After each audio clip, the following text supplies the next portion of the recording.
ഇപ്പോൾ നമ്മളിപ്പോൾ ഉള്ളത് ദുബായ് മറീനയിലാണ്. ഇന്ന് പോണത് എയിൻ ദുബായിലേക്കാണ്. മറീനയിൽ നിന്ന് RTA വാട്ടർ ടാക്സി എടുക്കുക. 7 dirhams ആണ് ചാർജ്. പിന്നെ അവിടെ ഫെറിയും അവൈലബിൾ ആണ്. ഇതാണ് ഫെറി. ഇത് അറ്റ്ലാന്റിസിലേക്ക് അപ്പ് ആൻഡ് ഡൗൺ ട്രിപ്പ് ഉണ്ട്. പിന്നെ ഗുബൈബയിലേക്ക് 1 way ട്രിപ്പും.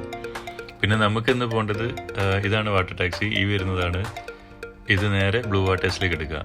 അപ്പോൾ ഇനി സീനറി.